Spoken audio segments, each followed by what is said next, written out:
Começa agora mais uma edição do programa De Docente, o programa de TV da Seção Sindical dos Docentes da UFSM, a SEDUFSM. Aqui você confere temas relacionados à luta dos trabalhadores e dos movimentos sociais, com enfoque especial para a categoria docente. Na edição de hoje, teremos uma entrevista com o diretor do ANDES, Sindicato Nacional, e professor da USP, Osvaldo Cogiola, sobre as grandes mobilizações realizadas no Brasil no último período. Uma reportagem sobre a manifestação realizada em frente à Câmara de Vereadores de Santa Maria, dando sequência à luta por justiça no caso da Boate Kiss. Além das notícias da semana e do comentário semanal de Humberto Gabi Zanata. Embora ainda tenhamos alguns meses pela frente, as manifestações que aconteceram nesse último período já podem ser consideradas um dos acontecimentos de 2013. E para seguir na tentativa de entender o que levou a população às ruas, o nosso entrevistado de hoje é o professor da USP e diretor do ANDES SN, Osvaldo Cogiola.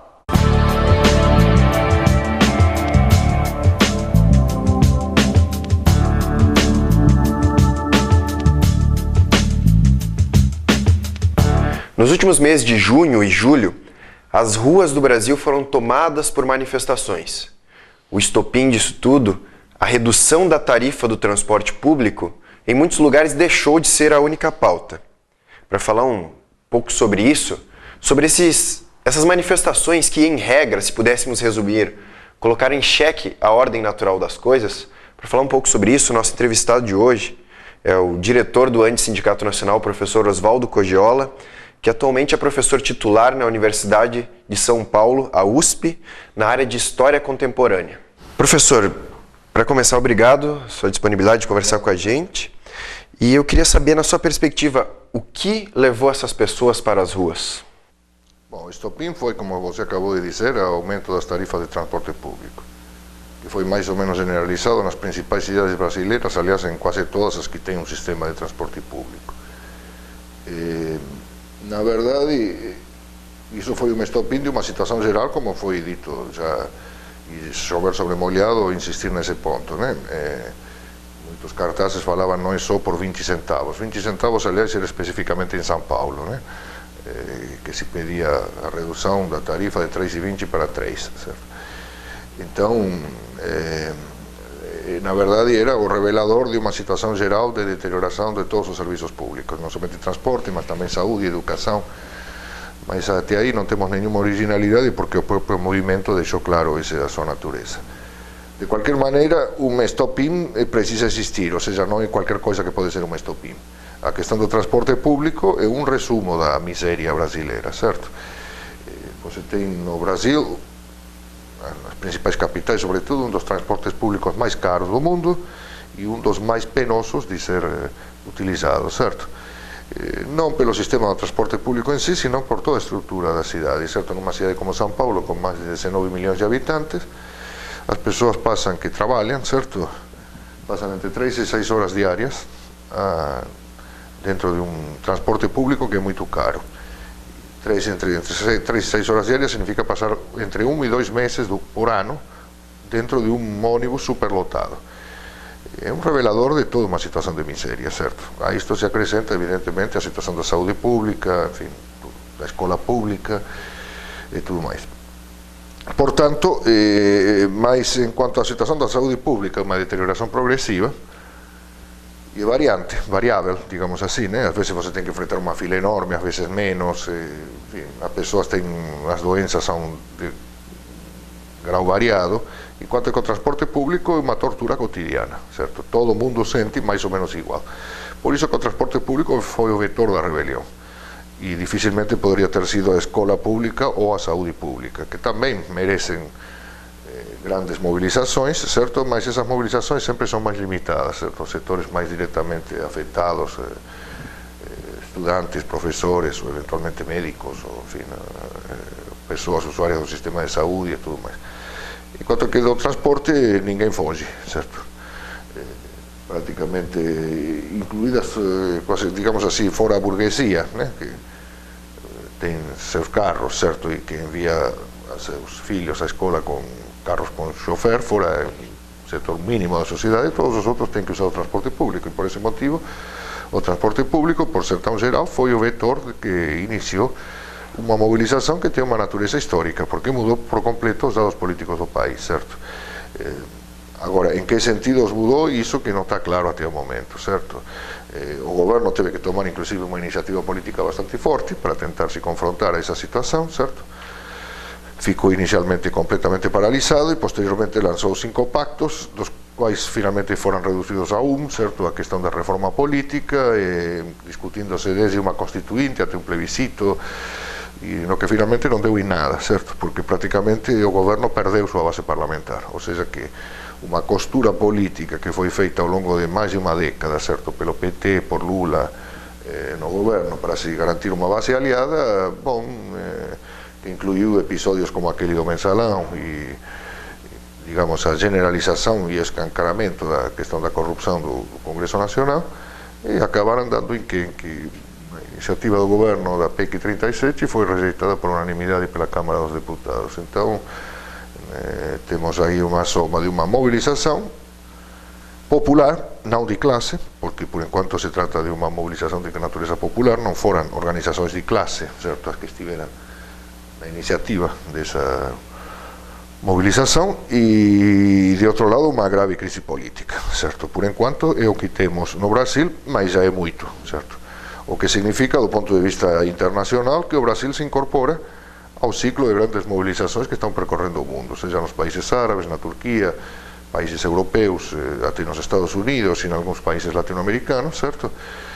O Brasil se incorporou com toda a força, certo? E isto surpreendeu o mundo inteiro, porque se pensava que o Brasil era como disse um editorialista da Folha de São Paulo, dia 18 de junho, o Brasil era um oásis, certo? No meio de um deserto mundial, onde todo mundo estava mais ou menos conforme, todo mundo estava mais ou menos satisfeito, e fora uma ou duas vozes discordantes, não se ouvia nada de muito forte contra o governo. De repente, da noite para o dia, o Brasil tem manifestantes numa escala egípcia, certo? Poucos souberam prever esta possibilidade, e nosso sindicato pode se contar entre eles, nas suas diversas teses, certo? Votou a gravidade da crise do Brasil, certo? Uma análise relativa a que essa crise também poderia provocar uma forte irrupção popular, e ela foi mais forte do que inclusive nós mesmos tínhamos pensado. O senhor falou em constituinte e reforma política, como o senhor vê essas propostas do governo? Não se propôs uma constituinte, se propôs um plebiscito sobre uns pontos de reforma política, nada mais. Constituinte significa pôr em debate a Constituição do país, e pôr em debate a Constituição do país significa pôr em debate muita coisa, certo? Significaria, por exemplo, pôr em debate a lei de anistia, significaria pôr em debate a militarização das polícias, mas na proposta do governo nada disto estava em debate. O que estava em debate era apenas o financiamento das campanhas eleitorais, dos partidos políticos, e alguns outros pontos, o sistema de voto em lista fechada e outros pontos que dizem respeito apenas ao processo eleitoral. Não dizem respeito à estrutura política do país, certo? Nem sequer se colocava uma questão que, nas condições políticas do Brasil, em que o legislativo foi tão avalado por escândalos de todo tipo, certo? Desde a votação, desde o início do processo de democratização, certo? A votação pelos senadores biónicos no tempo dos governos militares, até passando por todos os escândalos, a reforma que permitiu a reeleição, que foi comprada, literalmente, como hoje se sabe, passando por, enfim, por todos os escândalos que permearam a atuação do Legislativo Federal, debates elementares, como a duração do mandato dos senadores, que é de 8 anos, certo? Sem possibilidade de... e a própria existência do Senado, certo? Que não é necessária, porque existem regimes pelo mundo inteiro que não são bicamerais, são unicamerais, enfim. As questões básicas que dizem respeito à estrutura política do Estado não estavam postas em debate, mas apenas como fazê-las funcionar, digamos assim, um pouco melhor, certo? Mudando o sistema de financiamento dos partidos políticos, numa mudança que não alteraria grande coisa, certo? Porque, na verdade, estabelecer que a publicidade, certo, das verbas que eles recebem e que eles só recebessem financiamento público como tais, como partidos políticos, não impediria que eventualmente houvesse financiamentos privados também, que eles tomassem outra forma, certo? Na forma do lobby ou outras formas. Ou seja, já se sabe que em democracia capitalista, visto a experiência de séculos e do mundo inteiro, não é uma lei que altera apenas a forma de financiamento dos partidos, que muda a natureza do sistema político. Portanto, eram reformas, digamos assim, de segundo plano que estava sendo proposto, e por outro lado o Congresso não aceitou convocar um plebiscito a esse respeito. Portanto, o que temos agora é uma situação de imobilismo, certo? E esse imobilismo é extremadamente perigoso para o governo e para todo o sistema político, porque o que se pôs em movimento em junho não acabou em julho. Ao contrário, provavelmente haverá uma nova onda de mobilizações, certo? E a própria tentativa dos sindicatos maiores de recuperar e de se relocalizar diante dessas mobilizações com a paralisação do dia 11 de julho escancarou a existência de dois movimentos praticamente, certo? O movimento sindical tradicional de um lado, certo? Que mostrou uma capacidade de mobilização bastante limitada, e o movimento das ruas, o movimento mais ou menos indefinido que se iniciou a inícios de junho, que não passa pelos canais sindicais tradicionais, certo? E que é capaz, com um gasto infinitamente menor de dinheiro, de pôr milhões de pessoas na rua. Então nós estamos diante de um panorama político inteiramente novo, certo?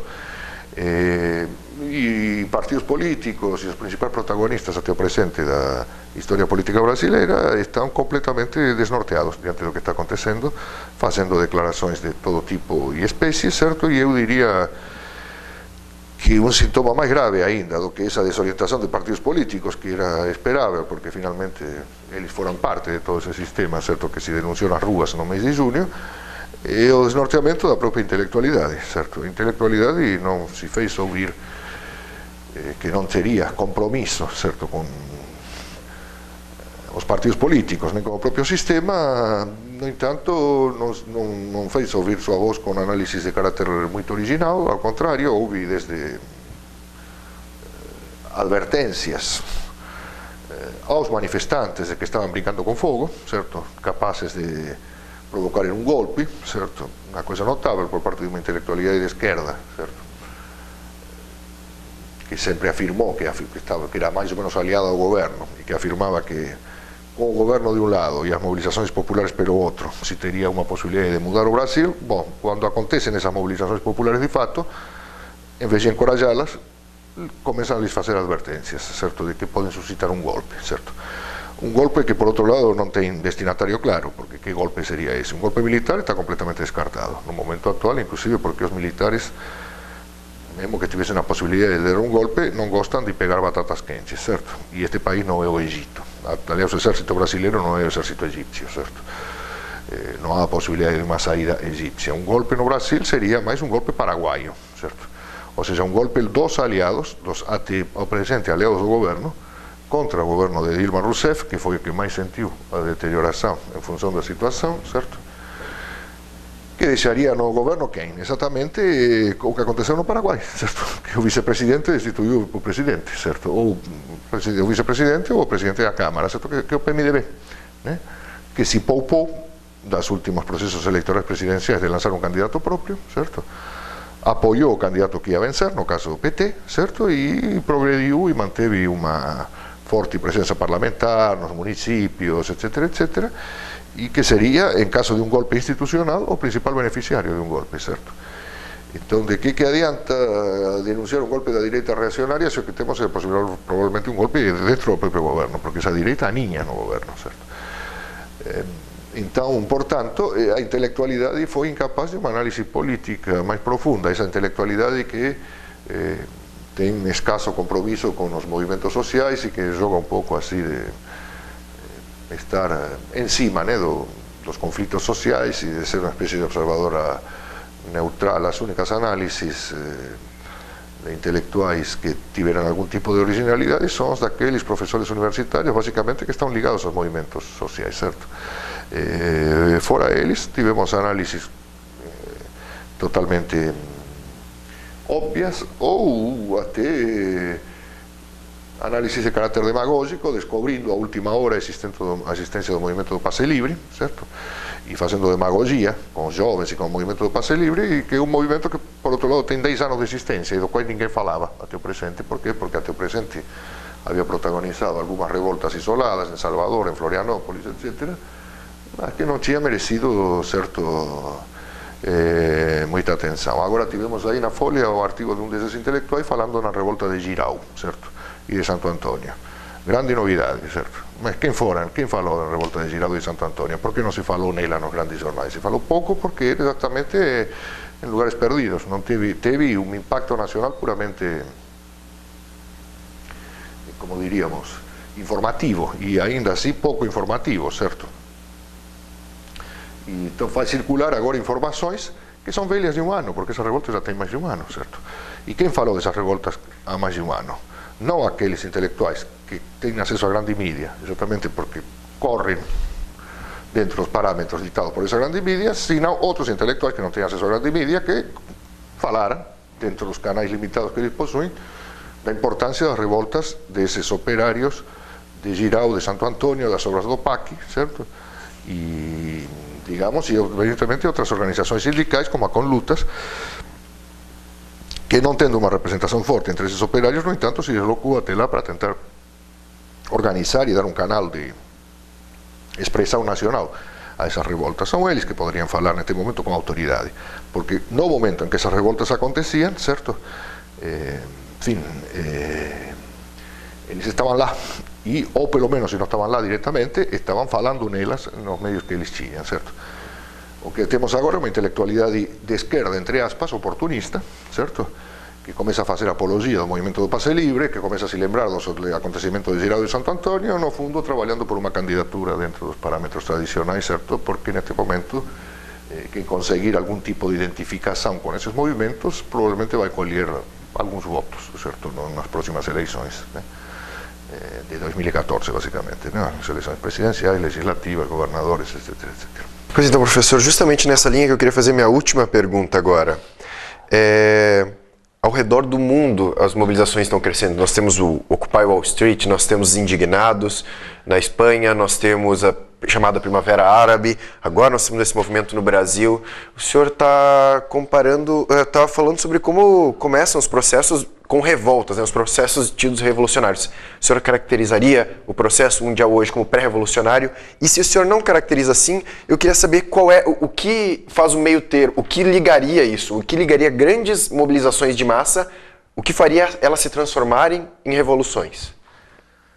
O que faz grandes situações pré-revolucionárias se transformarem em revolucionárias é partidos revolucionários, ou seja, é correntes políticas que sejam simultaneamente capazes de colocar concretamente as vias da revolução e capazes de fazer um trabalho político entre as massas, não apenas uma proclamação doutrinária ou a proclamação de um líder.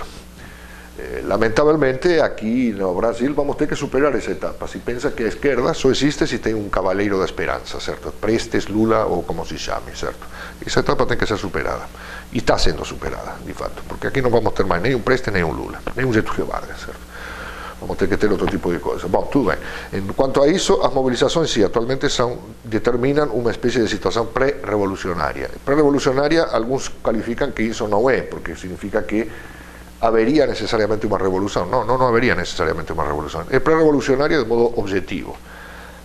Abrem a via para uma possibilidade revolucionária. No entanto, nós não estamos em etapas históricas passadas. Temos grandes mobilizações, temos uma situação, sim, que nem os bolcheviques, nem todos esses antecedentes revolucionários viveram. A saber, ter mobilizações quase que simultaneamente em quase todos os países do planeta. Nunca tivemos uma etapa assim na história. Atualmente temos mobilizações na África, no norte da África principalmente, na Ásia, na Europa, nos Estados Unidos, na América Latina, certo? Uma situação de mobilizações, certo, de tanta força, não tem lugar no passado, não teve lugar no passado. Por outro lado, com certas características. Por exemplo, nas ondas revolucionárias do passado, até a Revolução Cubana, eu diria, o peso do elemento camponês foi muito forte. Atualmente não. Por que não? Bom, por vários motivos, entre outras coisas porque atualmente a população em todos os países do mundo é majoritariamente urbana, certo? Na época da Revolução Russa, na maioria dos países do mundo, com exceção da Alemanha e Inglaterra, a população era ainda predominantemente rural, certo? Então, nós temos, por exemplo, que aquilo que era muito forte na mobilização camponesa, que era extremadamente forte, extremadamente violenta e extremadamente, a vezes até difícil de reprimir, porque uma ocupação de terras generalizada num país imenso, não há polícia que consiga ir atrás daquilo, certo? É uma coisa enorme. E aqui eu diria até mais fácil de reprimir, porque são milhões que se mobilizam, mas em cidades, certo? Só que quando saem 14 milhões para a rua, como é o caso do Egito, é muito difícil reprimir 14 milhões de pessoas, certo? Não há maneira de reprimir 14 milhões de pessoas na rua, certo? A não ser juntando os exércitos de vários países. Então nós temos uma situação que é inédita e que exige vias novas, mas o programa, a questão da necessidade de uma orientação política revolucionária, permanece a mesma de antes, ou seja, temos uma situação objetivamente pré-revolucionária que pode se desenvolver como situação revolucionária dependendo do fator subjetivo, ou seja, da orientação política que essas mobilizações tenham. E essa orientação política vai ser conquistada a partir de organizações políticas de esquerda marxistas que sejam simultaneamente revolucionárias e não sejam dogmáticas, não sejam e principalmente que não sejam burocratizadas, certo? Porque aquelas que são burocratizadas estão perdidas, absolutamente perdidas, porque não têm absolutamente nada a dizer de novo, a não ser se autorreafirmar permanentemente. Logicamente que quem queira fazer uma revolução tem que se arriscar com a contra-revolução, certo? Então as queixas desses intelectuais supostamente de esquerda brasileiros que falaram que essas mobilizações são perigosas porque podem abrir a via não apenas a uma revolução, mas também a uma contra-revolução, não fazem nenhum sentido, porque assim é a história. Quem queira uma revolução sem suscitar uma contra-revolução, que se mude a outro planeta, porque neste as coisas não são assim. Pré-revolucionária significa que podem se desenvolver como revoluções ou também que podem se desenvolver como contra-revoluções, certo? Mas também as contra-revoluções serão diferentes, porque um senhor de bigodinhos já não cola, certo? Que vias percorrerá a contra-revolução? O fascismo surpreendeu o mundo, porque ninguém imaginava que poderia existir um movimento dessa natureza, certo?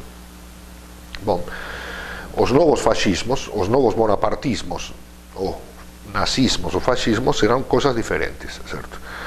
Nós temos que ver, certo? E eles aparecem na forma de uma espécie de movimentos que fazem da despolitização, certo? E que mais com um sentido moderno, certo? Uma maneira de atuação política e que provavelmente queiram, o que vai ter de comum a contra-revolução com o passado e que tratará de se encarnar, porque isso é típico da contra-revolução, certo?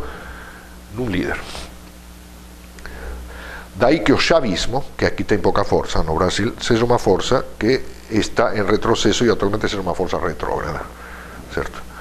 Porque certamente que Chávez não foi um líder fascista, foi uma expressão de um movimento que tive na Venezuela, mas pretender que o que precisa o Brasil, etc., os outros países, é um grande líder, é levar água ao moinho da direita, certo? Porque a direita, isso sim, foi sempre baseada num líder. As reações conservadoras aos processos revolucionários foram encarnadas por Napoleão, por Luis Bonaparte, por Mussolini, por Hitler, ou seja, precisam de um líder providencial, certo?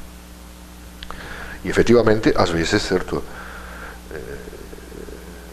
se ouve, né, inclusive em meios bastante esclarecidos. Eu me lembro há um tempo atrás de uma palestra na Itália, e depois de falar da crise do capitalismo, um dos alunos, né, para que se veja o nível de despolitização que não é próprio do Brasil, me perguntou por que diabo que no meio de toda essa crise não temos um Mussolini para pôr ordem na casa, certo? Um aluno italiano, numa universidade progressista, ou seja, se perdeu.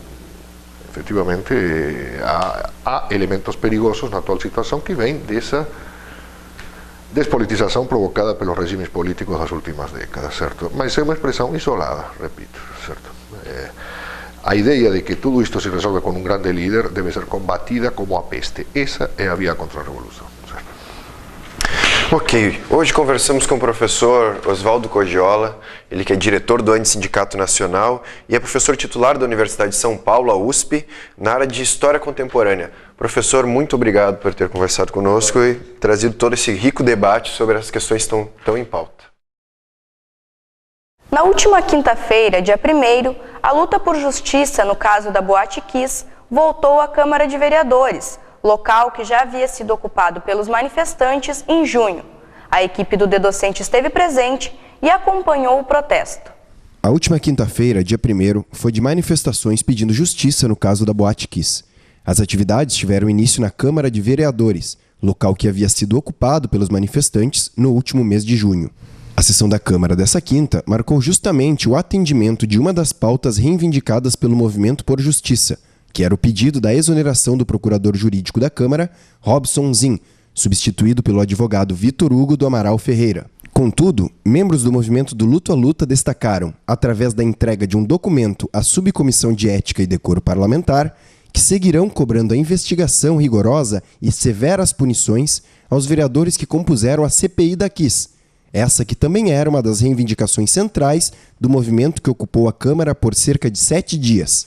O documento, que também foi protocolado na Casa, ressalta que o conteúdo das gravações entre 2 dos vereadores que compuseram a CPI e que foi divulgado no mês de junho, aponta para a proteção de membros do governo César Schirmer nas investigações. Bom, em primeiro lugar, referente a uma das reivindicações que nós fizemos e que realmente foi cumprida no acordo pelo presidente da Casa, que foi a exoneração do procurador jurídico, a gente está satisfeito.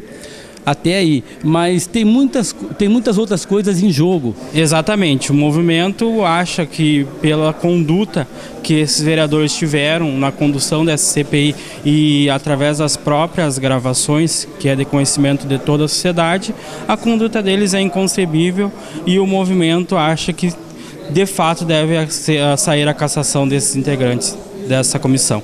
Após o ato na Câmara, os manifestantes seguiram para a sede do Poder Administrativo, o prédio da SUSEV, onde mais uma manifestação foi realizada. No local, tinta vermelha foi arremessada contra o prédio, simbolizando o sangue das 242 vítimas do incêndio. Aos gritos, os manifestantes cobravam a responsabilização do Poder Municipal, chegando a pedir a renúncia do prefeito César Schirmer. Ao final da tarde, um princípio de confronto com a Guarda Municipal chegou a ocorrer, principalmente com a saída do vice-prefeito José Farré do local.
Agora vamos ao comentário semanal de Humberto Gabi Zanata. Continuam as manifestações, não apenas no Brasil, mas especificamente em Santa Maria. E em Santa Maria, é muito claro isso, com uma nitidez sobre essa tragédia ocorrida em janeiro. Santa Maria, e todos nós que vivemos aqui, mas imaginem os familiares e os amigos dos desaparecidos, dos tragicamente interrompidas vidas, como é que podem estar se sentindo diante dessa realidade? Numa realidade que clama por justiça e que às vezes ela foge à dimensão cotidiana, à dimensão da vida e à dimensão da dor.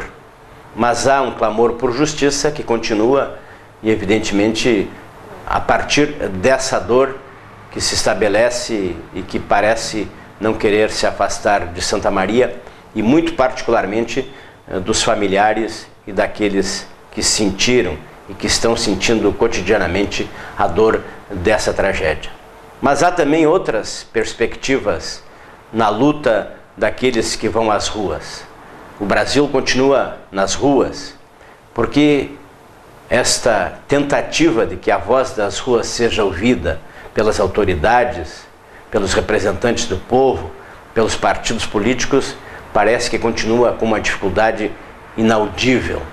Mas há essa reflexão sobre a ida às ruas, mas há também a continuidade desta luta nas ruas. Não que a luta se dê apenas nas ruas, mas há este sentimento que se reflete na necessidade de busca de maior participação. Afinal, se trata disso, de que o cidadão possa ter maior participação. E essa participação se dá exatamente nas ruas. Em Santa Maria nós temos emblematicamente esta luta a partir de uma tragédia que parece com dificuldade de ser esquecida, porque há e continuará tendo no horizonte e especialmente na vida das pessoas um clamor muito forte por justiça. E às vezes todos nós temos dificuldade em entender a justiça ou o direito nos seus limites meramente formais, legais, positivistas. Um bom dedocente, a todos decente. O Dedocente de hoje termina aqui, mas seguirá disponível para o acesso através dos sites da TV Santa Maria e da Sedufisme. Também convidamos você a visitar as nossas redes sociais. Críticas e sugestões ao programa podem ser enviados para o e-mail da Sedufisme. Obrigada pela audiência e até a próxima edição do programa Dedocente.